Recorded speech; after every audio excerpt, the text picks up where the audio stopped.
Hey, Tara, thanks for joining the Invisible Condition podcast. And before we get into it, just for those who are listening, today is a topic we don't talk enough about: suicide.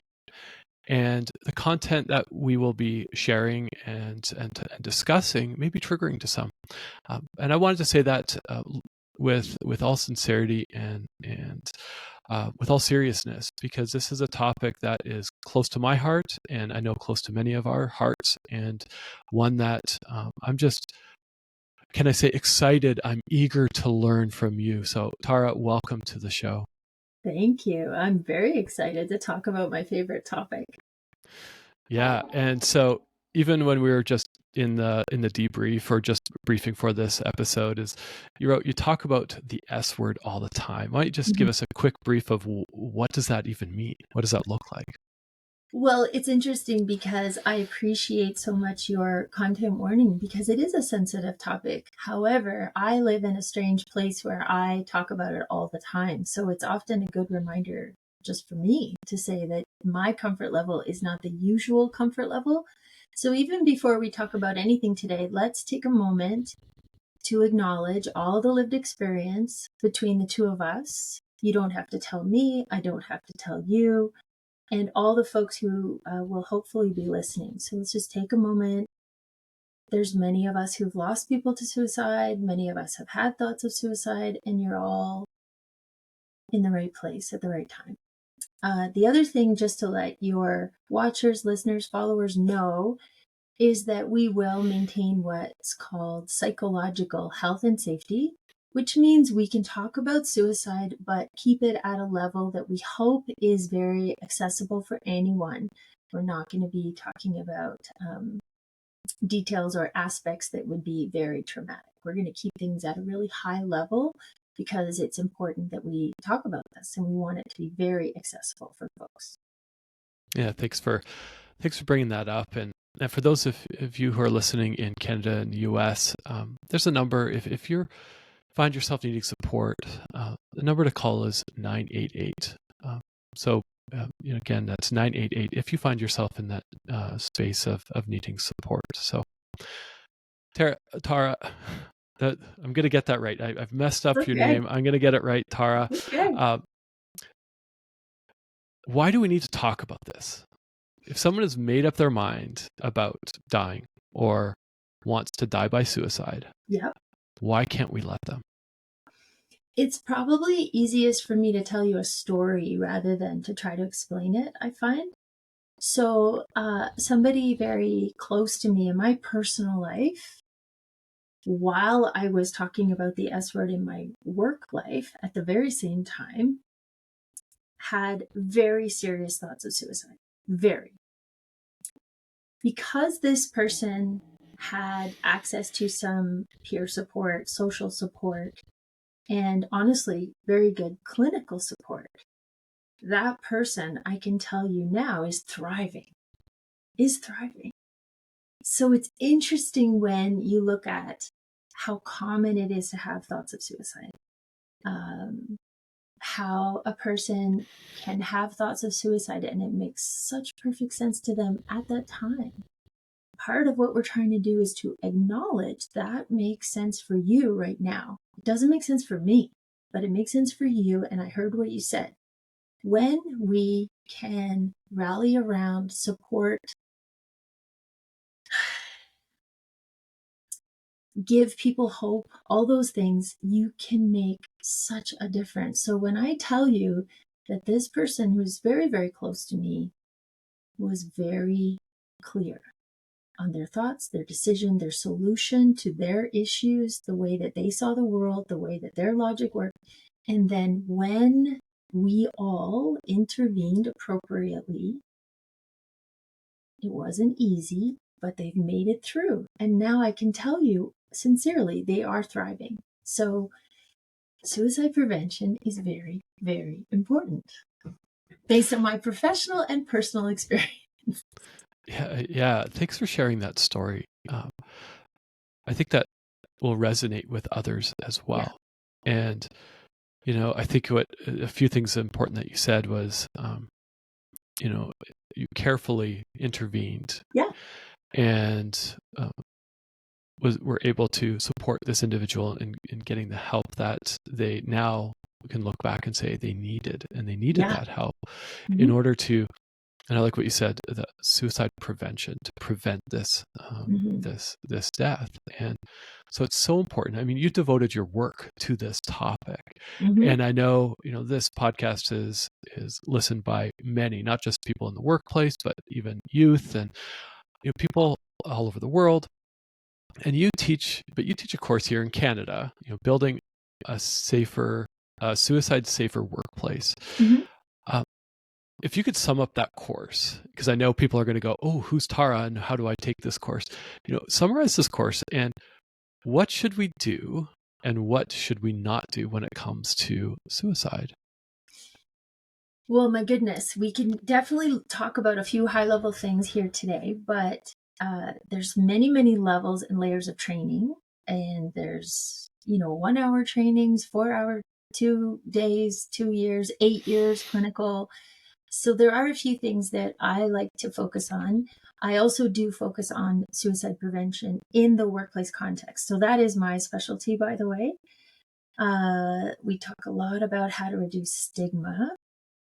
We talk a Mm-hmm. lot about what is your role in workplace suicide prevention. This gets very confusing no matter your industry, no matter where you work. What am I supposed to do? Who would I tell? Who would I not tell? How? What's my obligation? If I'm a people leader, what's my obligation? If I'm the employer, what's my obligation? Um, what's the business case to do suicide prevention? How do we leverage our resources? So lots and lots of great things. But a lot of it is about how to reduce stigma.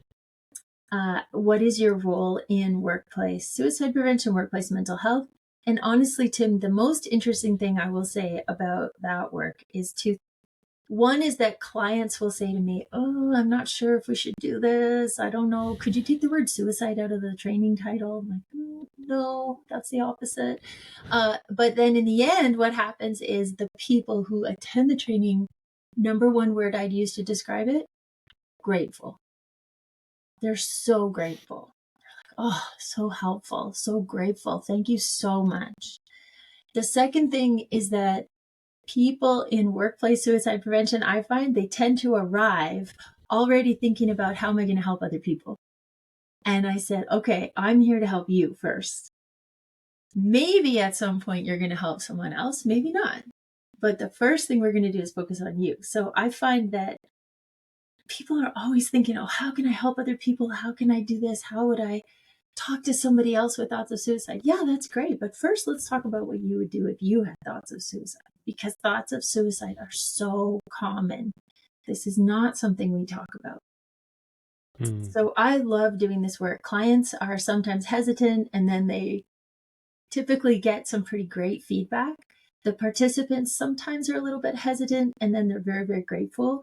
You and I were chatting. I often get text messages and emails the day after, the week after, the month after, where people say, I really didn't think I would use what you were telling me so fast. I didn't know I would be putting it into action so quickly. Very common message I get. I'm grateful that you've devoted your life's work to this, because there is stigma. Even when you said clients or prospective clients said, "Oh, can we drop that word suicide?" Yeah. And I think of there's a lot wrapped in that word suicide, Mm-hmm. and but we need to reduce the stigma. We need to, that's the whole purpose of Invisible Condition. What That's I'm right. trying to do is to I end the know. stigma, and so reduce the stigma. We got to start there. How? I know that's a big question, but what do we need to do to end the stigma? Well, the stigma is partly the long, long history of the word suicide. And for many decades, it was considered a crime. It was considered selfish. There's so many negative connotations around the word, clearly, obviously. The second thing is it's very scary. It's really scary. So there's lots of reasons why people don't feel comfortable with the word. I don't think my goal is that everybody feels comfortable with the word. I think my goal is everybody can say the word, could say out loud, I have thoughts of suicide. I don't know what to do. the goal is not everybody is super comfortable that we're casually using, because many words in the world of mental illness, people use them casually in other contexts. So with the word suicide, we want to acknowledge that thoughts of suicide are common, much more common than we might know, and then acknowledge that when we can talk to somebody, it will be very, very helpful. The most common myth that folks have is that if, for example, I do not have thoughts of suicide and Tim is so empathetic and thoughtful, comes to me and says, Tara, I want to talk to you. Do you have thoughts of suicide? That I would say, oh my gosh, I do not. Wait a minute. Now I do. Hold on. Thanks. Not, and I'm being a tiny bit facetious there, but this idea that you would tell me to have thoughts of suicide just simply doesn't hold true. So folks are nervous. There's a long history. There's so much negative connotation. It's so scary. If I say the wrong thing, the worst things can happen. It's a really, really tricky conversation. It really is. So acknowledging that is probably part of the first step, is to say, this isn't going to be easy. It will be hard. I think about, in the context of the workplace, but even in the context of, I'm a father with two young children. And, I was talking with my wife, my partner, about this upcoming episode and, hey, what do you want to learn? And she said, how do we talk about this with our kids? And it's not just one of those topics I want to leave to the school system.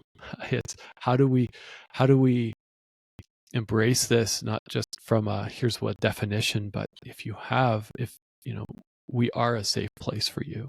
Right. Well, let me say that I'm not a psychologist and my specialty isn't children. However, I'm a parent. And so I've had to talk to my own children about the topic of suicide many, many times. At this point, neither of them has expressed their own thoughts of suicide, but they're certainly curious. Kids have questions, and you need to be that safe place for them to ask really, really awkward questions. And this would be one of them. I heard about somebody on the radio that killed themselves, Mom. What does that mean? Right? That question will come, especially if there was anything online or in the news about somebody their age. That's when they first came to me and said, what is this all about? It's interesting. The same thing applies. You talking to your child about thoughts of suicide in a really age appropriate way, right, will not give them the thought, but they need to understand, mom or dad or parent, whatever that may look like, whatever gender, you are a safe place to come for awkward conversations and awkward questions, including the S word, right? Well, that could be many S words, but anyway, this particular S word, think about creating safety, right? So if your child has questions around suicide without thoughts of suicide, now you're creating a safe space. If they ever have thoughts of suicide, they know they can come to you. That's what's important. We're just creating those little connections. If this was ever you, I want you to know you can come and talk to me. Thoughts of suicide are common. Sometimes people have a fleeting idea that they might want to hurt themselves. If that ever happens for you, I want you to come and tell me. Okay, Mom. Okay, Dad. Okay, parent. Okay, aunt, uncle, grandma, grandpa, neighbor, cousin, friend. It doesn't matter, right? It takes a village. It does. And as you're talking, I think it's also relevant for our friends. Yes. I'm an adult, I have friends that are adults, but creating that safe place and that safety, and that's, going into maybe a deeper level of friendship rather than just talking about the weather, sports, and whatever else, traffic and how to, change policy, whatever. But, getting personal. Yeah. My anecdotal evidence tells me through my own life and my partner's life, those times when you ask a more personal question, whatever the topic, the answer is, me too. Yeah, I've been wondering, or I want to talk about that, or I've been through that. It is so interesting how the first person to be brave enough to open up that kind of conversation, then everybody says, oh, yeah, I know, right? Because thoughts of suicide are very common. So let me put it this way for you. Every class I ever teach around this topic, every time. So 5 years times 80, I don't know, thousands of people. I'll say, I'm going to ask you 2 questions, but I don't want any words or context to your answer. It's simply yes or no. So I always say hands up for yes, hands down for no. Who in our room, face-to-face or virtual, has been in a conversation that includes suicide in any way at all? Do you want to know what the average answer is, Tim? Oh, I'm so curious. 2/3. Wow. 2/3 of the people in my group. Now, occasionally there's certain groups. I've had one group was 100%. I think the lowest I've ever had was 40%, but typically it's 2/3 of the room. Next question is always, who in this room has had suicide prevention training? The answer is usually me. So I always say to people, we have already been in the conversation with no idea what to do. And you did the best you could, and I'm so glad you're here. Now, if you had a couple of things to hold on to for next time, wouldn't that be good? Yeah, you're right. And that's how we sort of ease into things, right? There is a gap. We know these conversations are happening. We know that most people don't have the tools.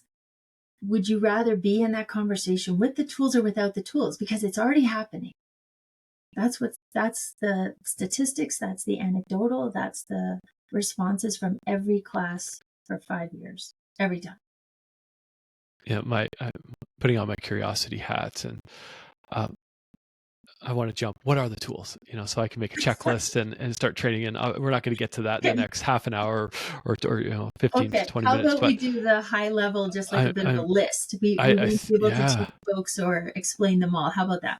Let's do it high level. I like high that. level. So first thing is to just get more prepared. So for instance, listening to your podcast. So grateful. Whoever is listening to this, I'm so grateful. Oh yeah, okay. Thoughts of suicide are more common than I knew. Start there.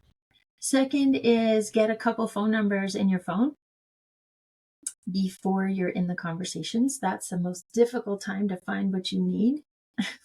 It's very stressful. Then we learn who you would have to tell. Now, if you're at home or at work, these are different things. If you don't have a lot of suicide prevention training, you do need to tell someone. So at this highest level, I say things like, we've got 2 options, not 3. 1 is emergency, 2 is urgent. That's it. So if you have a lot more training, if you're clinical, if you know how to do safety plans and interventions, etc., you have 3, 4, 5, 6 options. If you have no training, you have 2 options, emergency or urgent. That's it. I can't figure out all and you're not supposed to. Just leave it at that. Yep. So you will either be calling 911, EMS, or somebody else. So I'm going to keep it super high level. And then the next thing we learn is how to protect ourselves in these situations and in these conversations, because regardless of how much training you might have, there's a cost to you.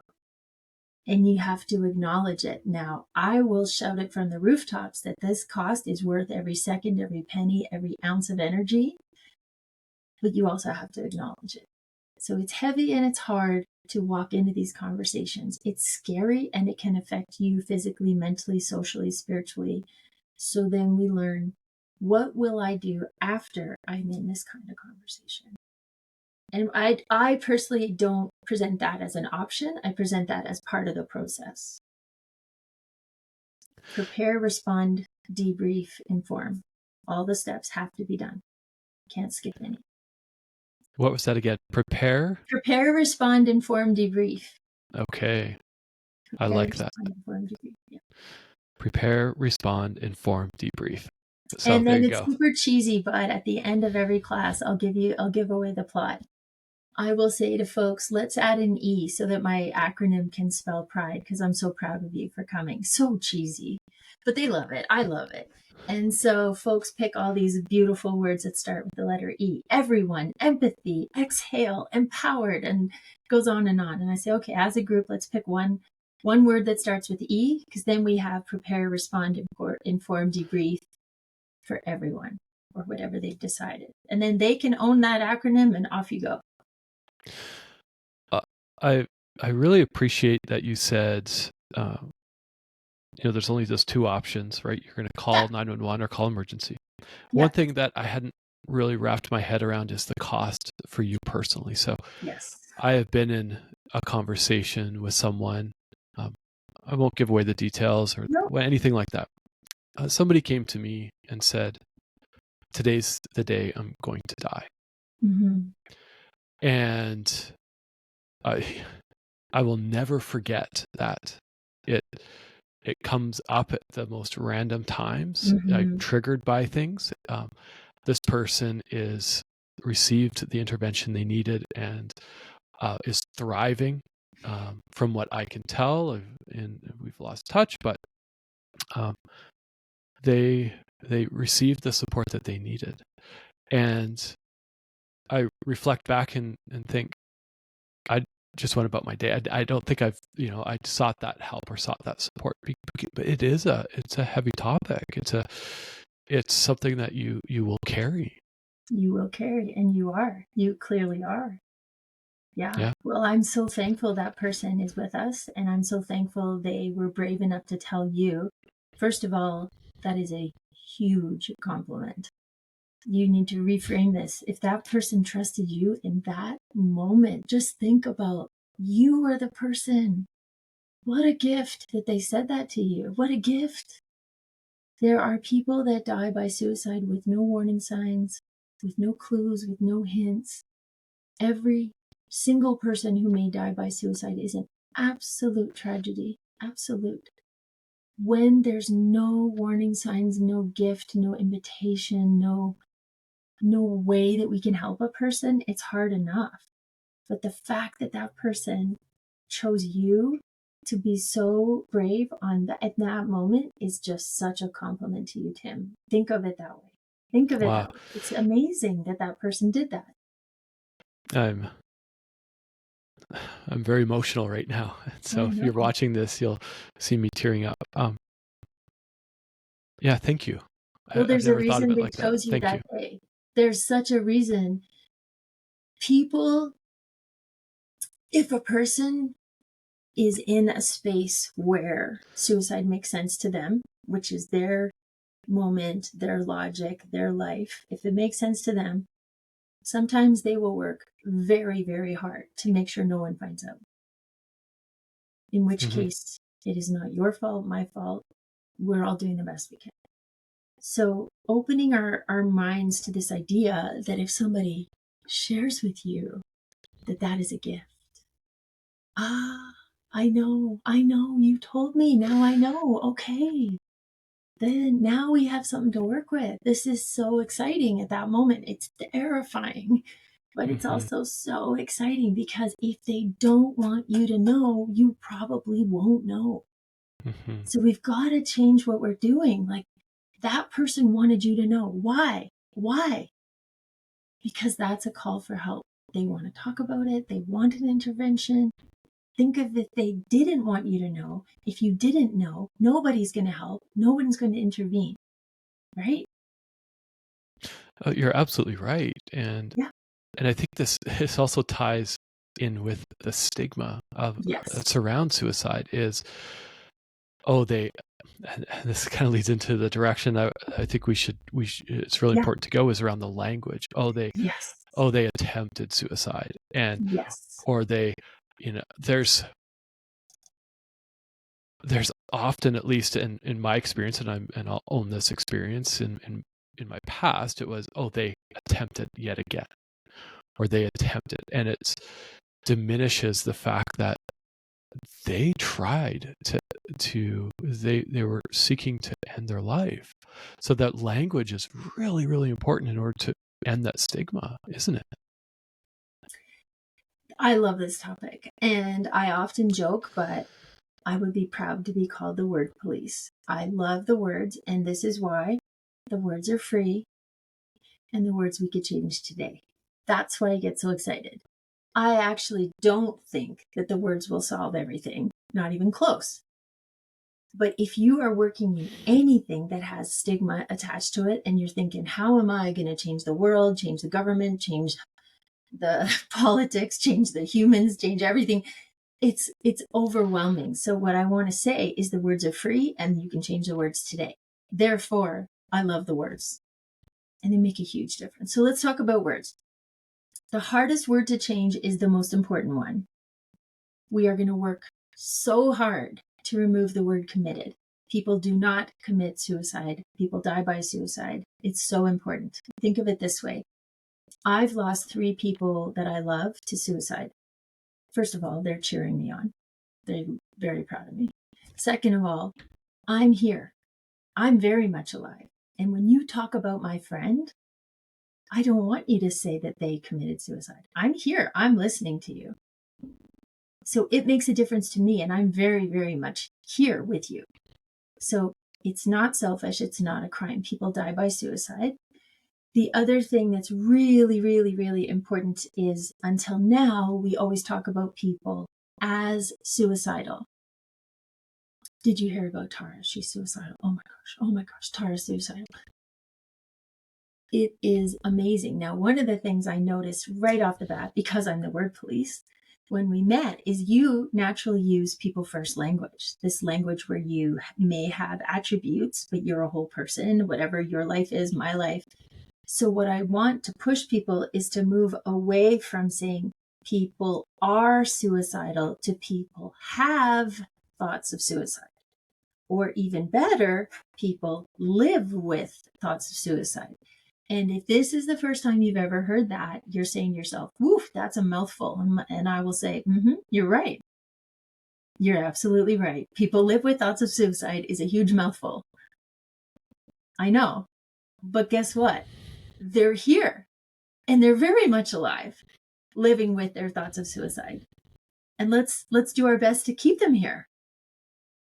It's so interesting. And one of the things that absolutely opened my brain when I started learning about all this is that it's also possible to live with thoughts of suicide your whole life.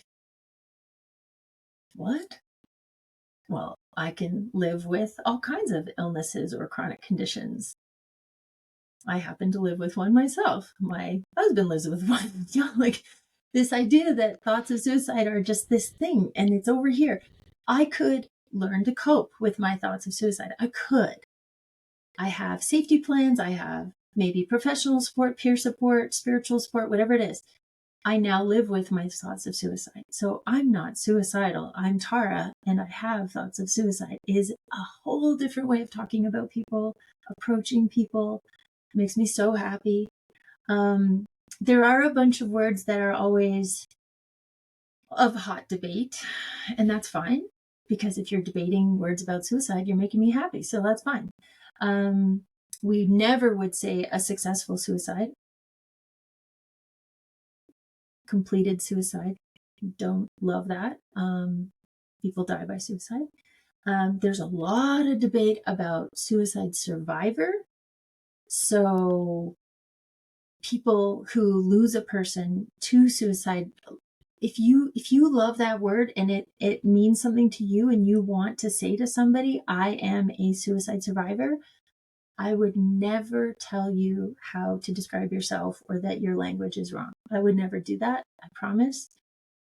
If you are thinking about it and you don't have that lived experience, I prefer not to use that one.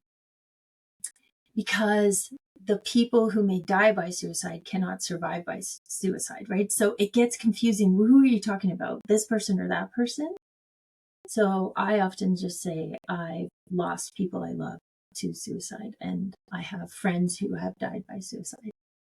So there's all kinds of debate in this space, but honestly, debate is a good thing. I like the debate because then we're talking about it. Well, there's healthy debate, right? Yes, and I think that's what debate.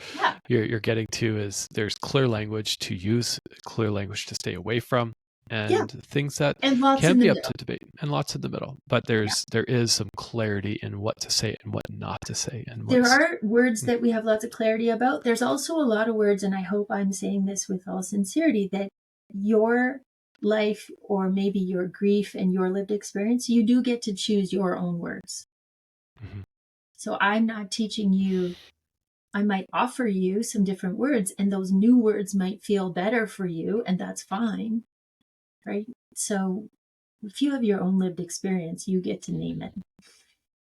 I'm not naming your lived experience, no. No, and I, what I'm getting from you is this is helping us understand this S word, suicide, in a way, and we're not going to end the stigma, but hopefully if somebody's listening to this, somebody will leave and go, okay, I'm not alone. I need to set up a care plan, or I need to talk to someone. Yeah. And there's language to use. And there's lots of language used. One other thing I would say about the words, and this is really my personal professional opinion, I feel like when a person has thoughts of suicide, and if the weight of stigma is very, very heavy, I feel like me as the support person in the conversation, when I say the word suicide, it's like a green light. Like, I can hear what you're saying. I'm not running away. I'm not scared of the word. It's scary in this conversation, but it's like such a clear signal to you. If you need to say yes, if you need to tell me, I could hear what you're saying. Mm-hmm. When people say, "Oh, you're not gonna like hurt yourself," it's natural, but it feels like, please say no, please say no, please say no, please say no. Like, I'm so scared you're gonna say the word. If I say the word to you, it's the opposite. It's like, if you need to say yes, I'm here. My ears are open. My heart is open. Are you thinking of suicide? Oh. So we shy away from it, and it's so interesting. It's almost like I need to say it a couple of times so that you could feel safe saying it one time to me. That's how I think about it. Well, I think about it. Yeah. Well, I think it ties right back to what you said at the beginning too, which is in your class, you often find people who want to help, jump in and help. And I find that, that's kind of a common thread with anybody who's sharing about their condition. And in my case, invisible conditions, is I live with this. Okay, I need to help you. Do you have the right doctor, or have you tried this diet, or have you tried this? And it's like, let's just pause. And right, Tara has given you a plan. And it's like, you've got two options. You watch the language you use, take care of yourself. That's it.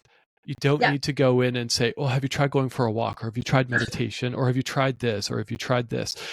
Just pause that, turn off your brain. You're not here to help yourself. You're here to help someone else. And if someone has trusted you with this very personal disclosure, honor that. And I don't know how else to say that. Just honor that and respect that. Without anybody coming to my class or any of the amazing classes all around the world, I'm going to give you this. So if you find yourself in a conversation later today or tomorrow, and you haven't done any training, that's okay. And I come to you and I say, I'm having thoughts of suicide. I want you to say, I'm so glad you told me. Just start with that. And everything after that is fine. Whatever you do, whatever you say. I'm so glad you told me means I'm not going to run for the hills. I heard what you said. Often the next thing you say is, I don't know what to do, but I'm so glad you told me. Yeah. I heard you. I'm not turning around. I'm looking at you. I heard exactly what you said to me. And I'm so glad you told me. Now I have no clue what to do next. Would be fine if you said that. Yeah. Be fine. It's just that little thing, right? That little, just that huge thing. It seems so little. You told me. You picked me. Yeah. Oh, I'm so glad you told me. Yeah. Just say it over and over. I'm so glad you told me. Yeah. And they will be like, you are? Yeah. I'm really glad you told me. Now, what are we going to do? Yeah. And that's, I think, I know your time is limited, and I know you have to run here shortly. And so this half an hour is just so packed with insight. I've learned a lot, and I wish I had this knowledge back in the day. But but I can take this now into the future and have these conversations with my kids and my friends. And I'll be the first to be honest. I've lived with thoughts of suicide. I've had to seek help. And so if you're listening to this and you're feeling you need support, reach out to someone. Reach out to 988. Tara, as we wrap up the conversation, I'm just really curious, what do you want to leave us with today? I want to leave you with the most important thing. If you learned anything today, and I mean the proverbial all of you, your most natural reaction will be to apply what you just learned going backwards. Yeah. And the most important thing is that even though everything in your brain and your heart will do that to you, you need to honor anyone you may have lost, anytime you may have had your own thoughts of suicide, and apply what you learned going forward. It's so, so hard. Trust me, you're in good company. I've lost 3 people to suicide, and I cannot go back and change anything.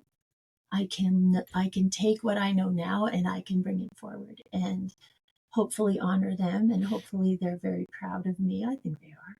So I know that learning language, resources, what to do, what to say, you are going to start saying, oh, there was this time and I could have, should have, would have said. That hurts you. That really hurts you. So you have to just stumble forward. That's what I leave you with. That's just a great life lesson in general, is we can't change the past, but Nope. the past can inform our future. And Yes. what are we learning today that we can apply tomorrow and the next day and the next day? And yes, we're not going to get it right. But as Tara has said, thank you for trusting me with this. I don't know what to do next, so let's figure it out together. But thank you. Thank you for this. Thank you for sharing this with me. And Tara, I know we could go on for a long time. I think we'll do a part 2. We'll have to do a part 2, and so for those who are listening, we'll have all of Tara's information in the show notes, resources, links. I'm going to build out the page, so there's plenty of resources there for you. But if you're still struggling and don't know who to turn to, you know how to get a hold of me. My email is right there on my website. I will always have space for you, and so know that you're not alone, and we're here. So Tara, thanks for sharing your insight with us, your story with us, and for coming on. My pleasure. All right. And for everyone who's listening, take care of yourself. Okay.